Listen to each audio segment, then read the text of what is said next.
think we're ready to go.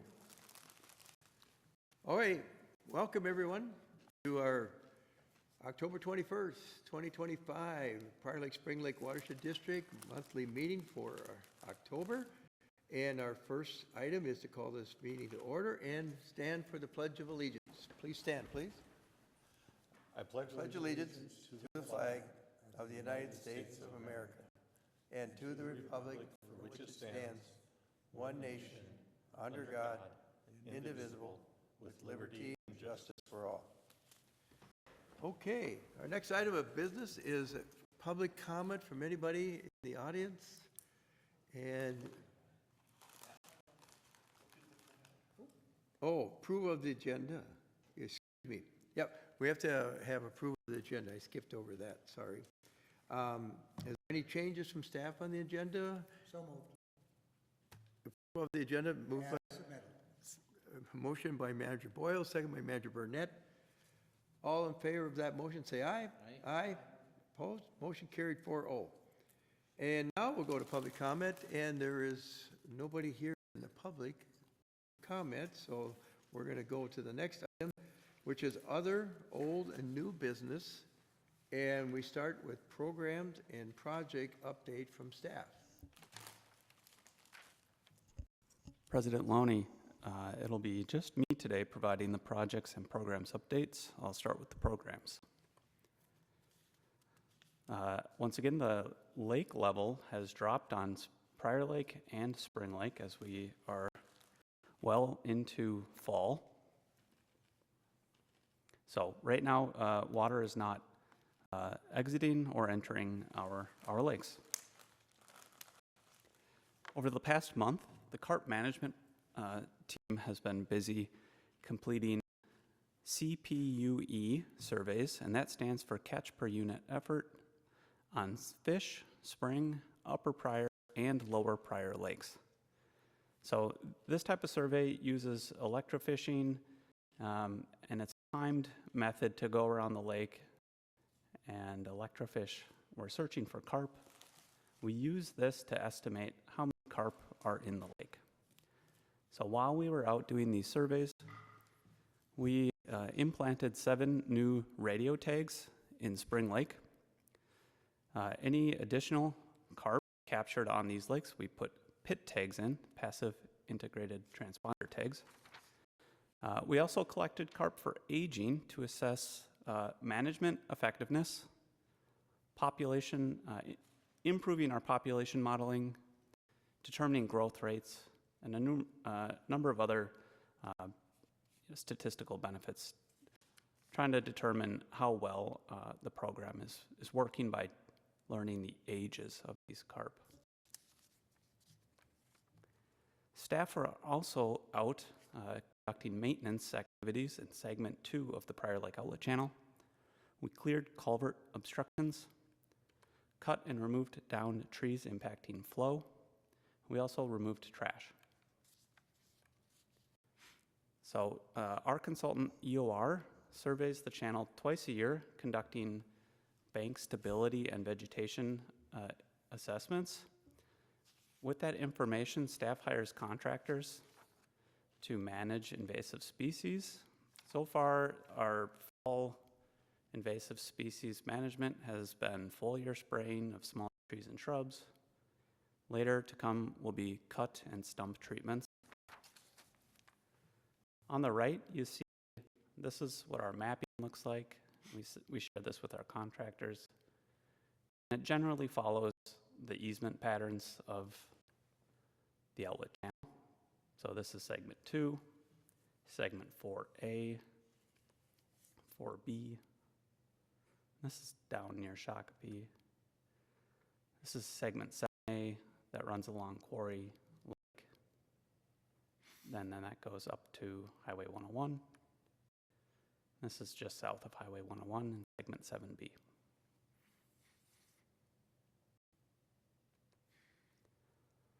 Watershed Week was held September 28th through October 4th. Some of the highlights of Watershed Week were Upper Watershed Small Lakes Tour, where People visited Swamp, Sutton, Fish, and Buck Lakes. They discussed lake ecology and projects. There was really good attendance for this. Geocaching was held at Spring Lake Regional Park. This was on a very hot day. Around 10 people came to this. The information in the geocaches shared quality tips. So we talked with a number of people that turned out for the event, and then additional park goers that were captured walking by. There was also a nature writing course, which included a small group of engaged people. They discussed Minnesota and local natural resources. And then there was a buckthorn cutting event.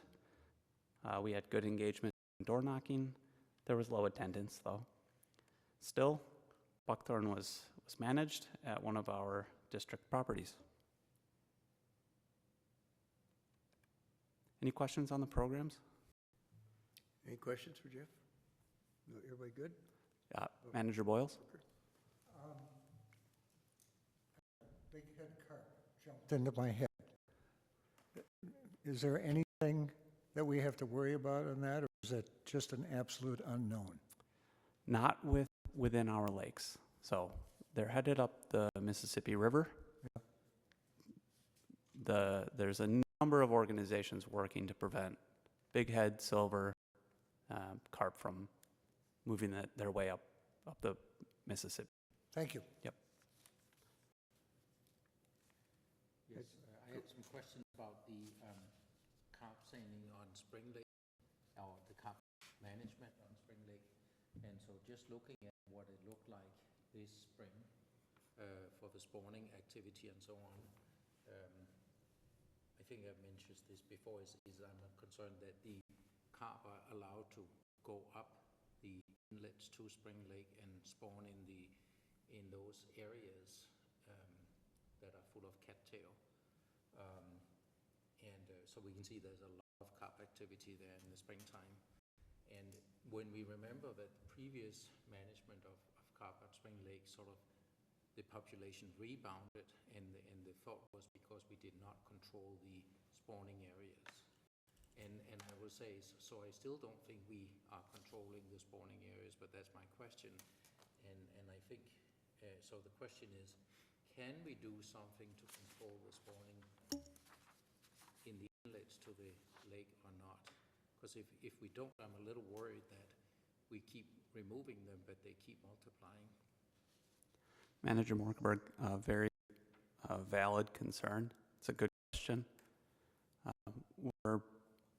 We'll hopefully have information to present to you in the coming months of potential solutions for Spring Lake carp management related to barriers. Yeah, because it's similar to, I think I read that you are working on a carp barrier to Arctic Lake as an example, as it comes into Prior Lake, and I think that's the rational thing to do, if you can. Certainly. Yep, thank you. So our project manager, Emily, is presenting at 2 conferences this week. So she was gracious enough to make me a few slides. I'll be talking through the ferric chloride system update and the Swamp Lake Iron Enhanced Sand Filter for our projects update. So for the Swamp Lake Iron Enhanced Sand Filter, construction is underway. The goal here is to reduce nutrients coming into Spring Lake. Emily is also working on a filming project for outreach components of the grant we received for this sand filter.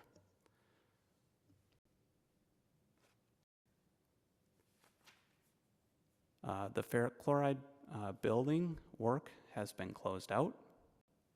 The driveway contract has been terminated. Staff completed minor remaining work. Staff also conducted a tour swap with South Washington Watershed District. We toured their new alum facility. This facility is north of $5 million, and it treats less water than the Watershed District here. What we have going for us, and which makes it enormous difference is that we have gravity. So that system that they installed uses pumps, several pumps and several long pipes to get that water treated. So for our $250,000 upgrade, we're pretty gracious that what we're working with and the system that where it was designed. So I believe that is it for project updates. Any questions? Any questions, board members, managers? Okay, looks good. Thank you. Thank you. Okay, now we'll move on to item 4.2, Upper Prior Lake alum treatment, authorization to award bid. And this will require a vote from the board. And who is going to take this? Jeff, you got this? Yep. So as you recall, last month we solicited bids for the Upper Prior Lake alum treatment Phase 2 project. The goal here is to meet impairment reductions for Upper Prior Lake. As Manager Loney mentioned, this is a voting item, but before we get to that, I'll let Ann Wilkinson with EOR describe and give us details on how the bid process went. To you, Ann. Good evening, Mr. President, managers. Thank you for having me tonight. You might want to turn your light Oh, on. Okay. Is it green? Is it green? it's green now. Thank you. We conducted a request for bid for this project, open on September 25th and then closed on October 9th. We had one bidder for Solitude Lake Management who did our last alum treatment. And their bid was $922,797.75. Just a reminder, the alum treatment cost estimate in the Upper Prior Lake sediment assessment report was estimated between $915,000 and $1.1 million. So this is on the lower side of that estimate. And then we are wanting to complete the project in spring when stratification and condition and water temperature conditions allow. Bring it back to Jeff for the motion. I have a quick question. Yes. Is this the same company that did the Upper Prior before? I think it's a different It name. is. Yes. Yeah. They were a smaller company that was acquired by Solitude Lake Management, which is a larger company. And they've been under that moniker for 3 or 4 years now. Is the other company like HAB? HAB was their firmer name. So they should be familiar with our, Exactly. They understand the staging area, and then they did the former applications. They understand the lake and Manager Bowles, you have a question? Yeah, application just a area. couple. One, is the person primarily responsible for our project? Have they already done that person? Yes, Tad Barrow So and you've got John some Holtz. consistency, some understanding of Yes, maybe the peculiarities of the lake. that's correct. Okay. And It's then the same what team. does one evaluate on this? You guys looked at the bid, Yeah, one bid only. yeah. You don't know whether it's good, bad, or indifferent. You just know it's within your evaluatory criteria. We also looked at their experience they have to submit, and then we have to make sure that they submitted all of the required forms and that they signed it properly and all of that sort of thing. But it's not a huge evaluation when there's only one bidder. So you do evaluate the amount of alum used, presumably, because that relates to the percentages. We provide them the amount of alum that we want applied and where, and then they provide us a cost that they're bidding for the application. And that was part of the specs. Correct. Thank you. I mean, could go over a little bit, I suppose. A small percentage, but we won't be charged for that additional. Major overage. Right, exactly. Okay, I'll give an example. On Forest Lake last week, or 2 weeks ago, they went over by 3%, and then they didn't charge that. They just had a small overage. okay. Yes, so when you're going to apply on Upper Prior Lake, when you apply it, is there a difference between, or do you take into account the depth of the lake and how much you apply where? Yeah, Would you mind to say briefly how you do that? Sure. So we have two zones that we're proposing to apply. One is a deeper section of the lake, and then one is the shallower section. And we prescribe that dose based on the differences in the sediment cores that were collected over last winter, that we provided that report back in June and then talked about again in August. So we are actually looking at what the sediment is telling us, how much phosphorus is still left in those sections, to then dictate how much alum we're going to apply. So we did actually change a little bit the strategy based on the follow-up sediment cores to apply a little bit more alum in the deeper sections than the shallower sections. And what is the ratio between deep and low? The ratio. Is it 1 to 2 or? No, it's very similar. I think it's only about 20%, 25% more in the deeper sections, Okay. but not a huge difference. They presented a detailed study in Yep, when you were gone, maybe, I think. could be, yes, Yeah. yep. 'Cause they did a detailed study. Good. And I can't remember how many quarters, was it like I think we took, 15 or something? yeah. So they did a number of cores to really pinpoint as accurate as possible the amount of alum needed. Yep. And is that any other questions? Thank you. Frank? So is the largest cost of this the time basically involved and the equipment, personnel, or is the alum a big chunk of this? Here's where I'm going. Is there any way to get a twofer out of this?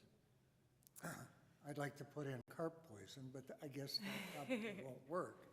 But Strike that. you can't help but, you can't help but wonder, you're covering the entire lake, right? Correct. With this, is Yeah. there, for that kind of price, is there some way you can have a secondary purpose as well as a primary? Maybe not. Maybe it's too well regulated.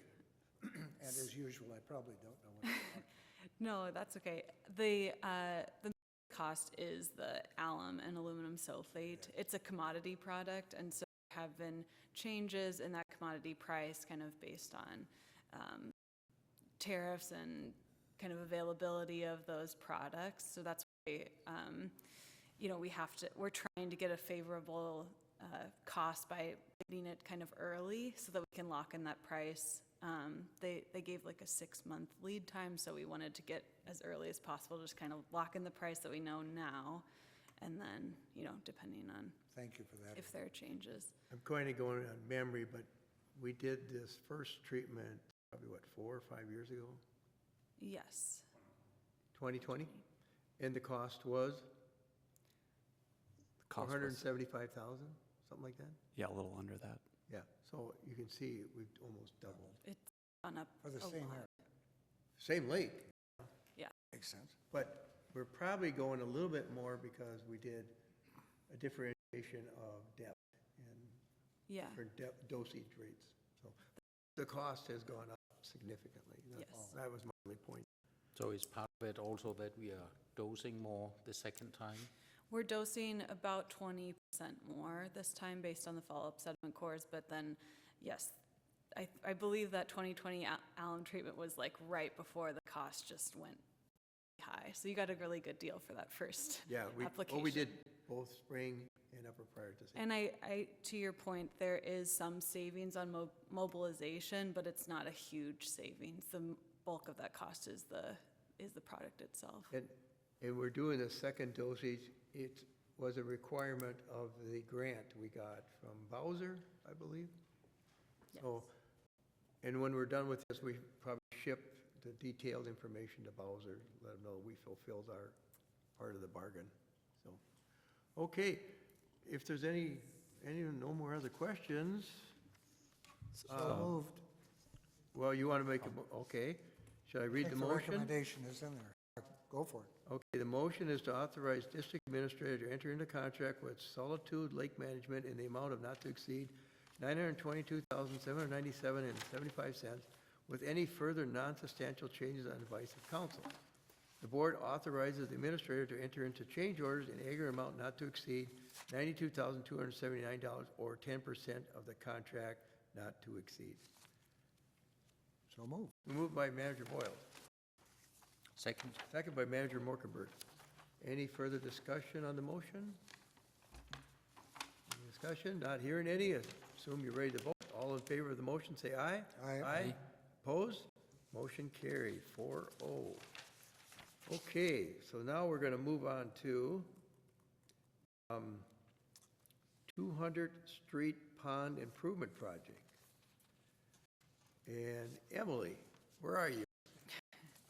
Jeff, I think. Yeah, I'll take this one this time. So once again, we're kind of bringing back a project from last month that was initially brought up. This is the 200th Street Pond update. This is a potential project near Fish Lake and was mentioned within the Fish Lake Management Plan.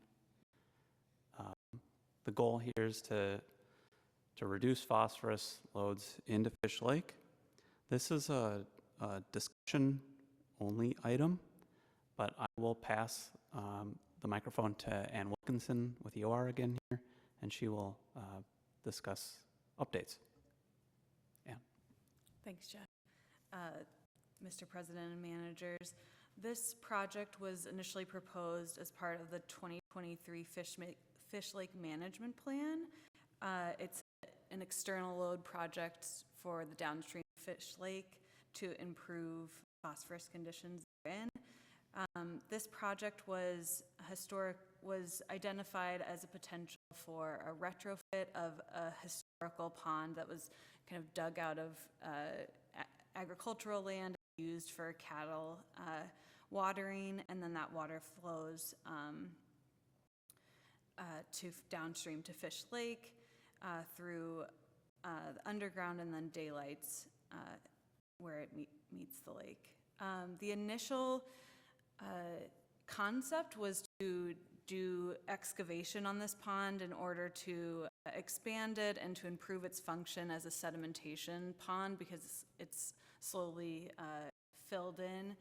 However, when we did follow-up sediment cores and some monitoring of what's coming out of those ponds, we saw a really high concentration of phosphorus, both in the sediment, quite deep into the sediments, and then also the water samples were showing a lot of dissolved phosphorus coming out.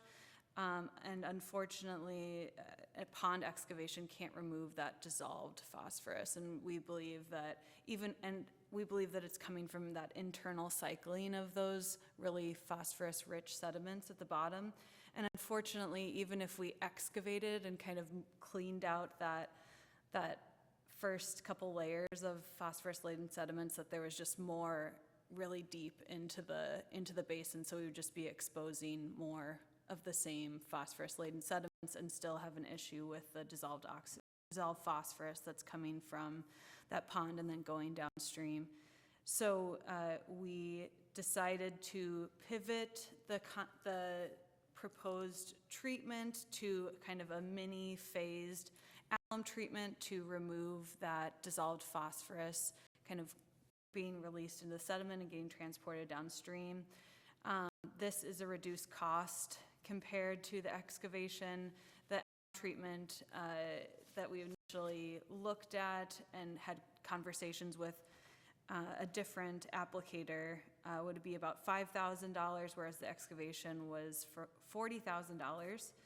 And then this is part of a suite of grants that from the WBIF to fund Fish Lake projects. And I'll also say that this alum treatment we estimated to be about 5 pounds of phosphorus reduction per year, and compared to the 2 pounds of phosphorus per year that was estimated from the excavation. So it would be an increase in removal and then also a lower cost.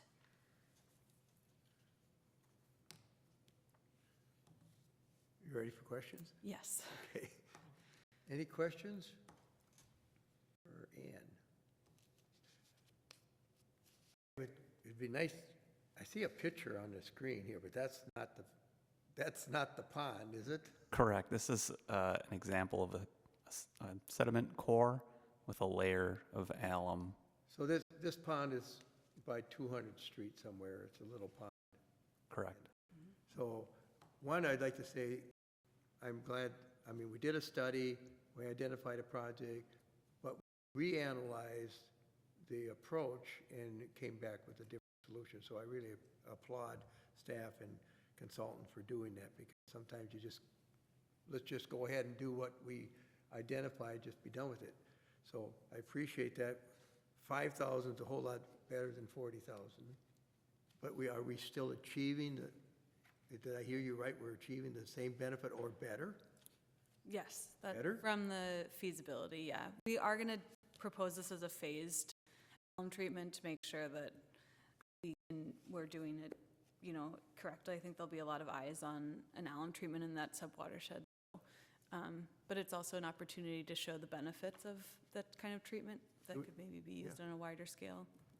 My only thought, and I was talking to Joni about this earlier, is are there other opportunities of wetlands in our district?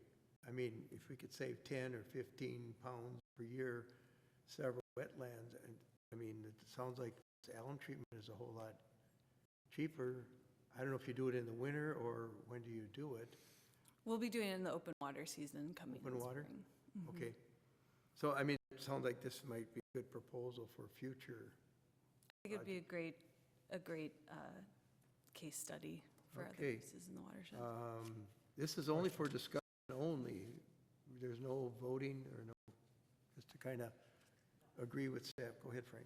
Wonderful, because I have a question. Is it just coincidence, or is it more likely that we're going to see this again and again? I note that this was a cattle watering pond. There's an item, Fountain Hills Wetland Restoration Study. With Capital, or cattle, and there the MPCA came in and was ineffective in getting anything done. And yet the money lands on the taxpayers again. I can't help but wonder, is there some way of apportioning the cost to the owners of the property? We talking hitting the developer on the latter of the two projects and the watershed. But is there any way that the people who are responsible, or at least in part responsible for this, can be assessed? Good question. Maybe the wrong time to ask the question. Manager Boyles, I'm not sure that I can answer that right now. I would really need to talk to legal counsel to see what ability we could have. I mean, currently, most of our rules are triggered by development. Once a site is developed. Not exactly sure what our statutory authority is to be able to. For assessment purposes, et cetera. Yeah, I got you. Okay, it just seems the cause is back here somewhere in history. And so different people that created the cause, now, well. Too bad you can't send the bill back in time. Yeah, right. Hey, maybe AI can do that. No, Never mind. Most it's not that good yet. Okay, thank you. most of the issues we're dealing with are, based on historic land uses. Right. So this is Is just it another case of Is that. it the land use or is it naturally occurring, or what's bringing on the phosphorus? It's just drainage of land, right? Agricultural land. The phosphorus is coming in from the, Manager Loney, for this pond specifically? or any pond. Where's the phosphorus coming from? It's coming off of drainage, right? It's coming mean, off of drainage. Drainage of cattle. Is it So it's the cattle. like a Yeah. manure pile or cattle? It's not really a pile, it's brittle. Yeah. But I mean, wouldn't that be, don't we have phosphorus occurring naturally in our wetlands? Yes, I mean, is some, but it can be higher runoff from different types of land uses, and agriculture has a pretty high phosphorus runoff index, Okay. and especially with the cattle present, it's, from their Yeah, life cycle. Begs the question, is there still cattle there? No, No? So No. if we do this elm treatment, we probably don't have to do another one for that's the hope. a long time. Okay. are you aware of any other watersheds or WMOs or any entity that is trying to go back and say, hey, wait a minute, the first cause is right here? Not to assess cost, but definitely to identify projects using historical land use for In identifying other words, projects. being the victim. Okay, Yeah. thank you, thank you. We would have to have something in our rules to go back, and we don't have that. I don't know what I propose, but it seems, I understood there was a need for the cattle to feed folks, blah, blah, blah, or milk or whatever, but still, I guess this is for discussion, so, yeah. I thought it was an order. yeah. No, there's no motion needed here. So we kind of agree with the approach, I think. So carry on. Thank you. Okay, now let's go to, I guess this is on compliance resolution on PID 2544-2260, conservation easement A 726683, Maple Glen, second edition, and there will be a vote on this one. And this, Troy is not here, so I assume, Joni, you're going to handle it? That is correct, President Loney and managers. So, once again, the watershed district retains Scott Soil and Water inspect our conservation easements. As part of their inspection activity, they did find a violation on the parcel that Manager Loney just mentioned. The existing easement that is protecting that wetland is substantially larger than what, in size, than what our rules require. The amount of encroachment into the easement that was identified basically amounts to 2.9% of the easement area. So very small encroachment. It is staff's opinion that the encroachment is not detrimental to the function of our easement. And therefore, it is when approaching the property owner was offered 3 alternatives or options. One was to, once again, to address the encroachment and bring the easement back into compliance with the declaration of conservation easement, to actually amend the easement area, or to enter into an encroachment agreement with the district. So essentially an encroachment agreement says we acknowledge that there is an encroachment on our easement, but we still maintain our rights to, in the future, enforce the easement should we so choose. We, though, say we acknowledge this encroachment, we don't think it's significant, we record it on the parcel, and therefore then in future sections it's not tagged as a violation for the property owners. The property owner indicated an interest in entering into an encroachment agreement with the district on this.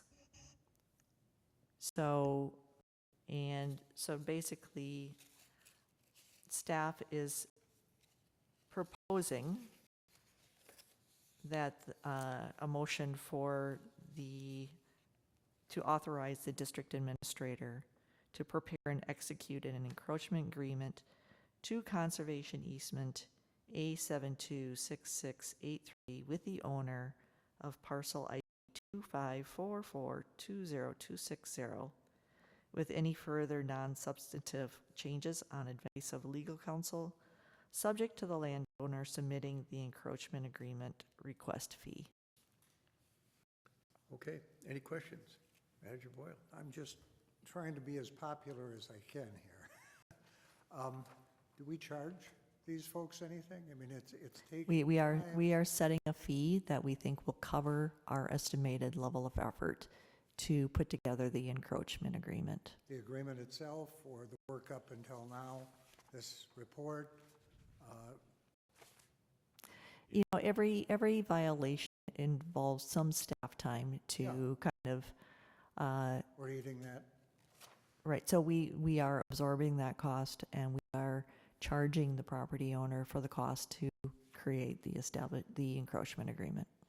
I'm all for that. Thank you. Any, Manager Morkenberg? So the encroachment agreement, does that also indicate that we don't see any further encroachment in the future? Is that included in that? The assumption, I look at the language, but the expectation, and we could figure out if there's wording in there, that yes, we do not, the anticipation of there will be no further extension of that encroachment. My guess is that there's language to that effect in the agreement. And this encroachment agreement is recorded on the property, so future property owners That is correct. would be bound by that agreement. That is correct. Any other questions? Don't look at me. I'm just looking at Manager Burnett. Oh, okay. I think this was a good solution. It's a fair solution. So, Joni had mentioned the motion. I don't need to reiterate that. So moved. Motion by Manager Boyles, Second. second by Manager Morkenberg. Any more discussion on that, on this motion? Okay, I assume you're ready to vote. All in favor of the motion, say aye. Aye. Aye. By everybody opposed? Motion carried 4-0. Okay, so we are now at the treasurer's report with Manager Morkenberg. Thank you, President Loney and managers. The expense accounts are still tracking to be below budget for the year. When we look at things, at our expenses, we can see that we are spending a lot more money this year than we did last year, which is a good thing because it's reflecting the fact that we are completing several big projects, have completed and are completing projects and starting projects. And some of the big expenses probably would be like the Spring Lake West Iron Enhanced Sand Filter. We have some expenses there. The iron chloride site improvements, there are some significant expenses there. But still we are significantly below the budget on our expenses. We know that a lot of these expenses will go up throughout this year and also will still come in beginning of next year. As an example, the Soil and Water Conservation District, you know, we are still waiting for some of their billing that are due from this summer and to now. Plus, there will be more towards the end of the year. But overall, it looks good. You have that cash flow that you can look at too, that now sort of predicts out to June 2026, and that indicates that we will have adequate cash available for operations through June 2026. The last one, the cost analysis chart, looks at you know, our vendors, contractors, consultants, and one of, and as you can see, the percentage of expenses that come from them, from our consultants and contractors, is at 42%. The other thing that's interesting is the administrative activities is at 12.7%, and that's actually down from last year, but it was 19%. And it basically indicates that our staff is spending more time focusing on implementation activities, and so everything else equal, that's a good thing. So overall, I say it's very positive. A big thanks to our staff for their hard work, and let's keep going. Any questions? Yeah, any questions? We've got all the money from the PLOC lining grant, right? We got, I think it was about 500,000, 500 plus thousand recently, but I believe there are still more money coming in addition Okay. to that. We haven't captured all that. No, but almost, but it's Almost. almost, and it's a relief that we are getting those money. So our, as you can see, budget is turning positive here. Yes. Yep. Okay. Is any of that money in jeopardy? I mean, given national state relationships or lack thereof? No, I think we got reassurance. Emily was discussing previously where she said no, MPCA said no, those money are good. Yeah. We will get them. Thank you. Okay. Very good, Manager Morkenberg. Good report. Yeah, thank you. Keep positive. Keep us in the positive. Yes, please. Yes, please. That's what we need. All right, we're at the point of consent agenda, and this is one item of business, consists of routine administrative items or items not requiring discussion. Items can be removed from the consent agenda at the request of the board member, staff member, or a member of the audience. Please state which items or items you wish to remove for separate discussion. The items we have on the consent are meeting minutes of September 16th, 2025 board workshop, and meeting minutes of the September 16th board meeting. The claims list and bank purchase card expenditures, the Fountain Hill Wetland Restoration Study acceptance, quarterly investment summary, and Resolution 25405 amending the 2025 budget to reallocate funds in the 509 Implementation Fund from 611 Highway 13 Wetland Ferric Chloride System and Desilt Operation and Maintenance to 550 Highway 13 Wetland Excavation Project. And then finally, at 6.7, Resolution 25406, amending the 2025 budget to reallocate funds in the 509 Implementation Fund from 611 Alum Internal Loading Reserve to 550 Upper Prior Lake Alum Treatment Phase 2, which is a project we approved earlier. Is there a motion to approve the agenda? So moved. Motion by Manager Morkenberg, Second. second by Manager Burnett. I should have asked, there's none that need to be removed for any reason that I can see. Okay, there's been a motion made and seconded. All in favor of the motion, say aye. Aye. Aye. Opposed? Motion carried 4-0. All right. Manager Boyles. Yes, Can you update us on the meeting and event schedule that's coming up here? I'd so love to.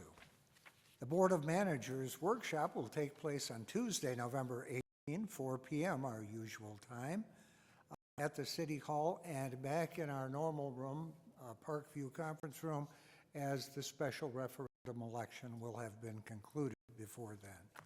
Our Board of Managers meeting will revert and stay in this room here, the City Council chambers, commencing at 6 p.m. same day, Tuesday, November 18.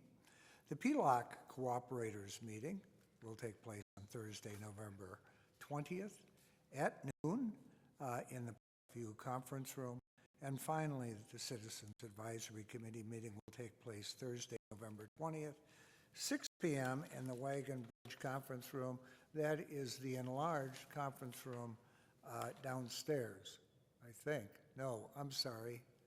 How quickly we forget. It's actually down at the end of the building, lower level. It's a lower level. I apologize. Okay. Thank you, Manager Boyles. All right, at this time, I would entertain a motion to adjourn. So moved. Made by Manager Morkenberg, Second. second by Manager Burnett. All in favor of adjourning, say aye. Aye. Opposed, motion carried, and we are done at 6:54. Good night, everybody. You get those in the minutes right there, 6:54, you just said it? He writes that down.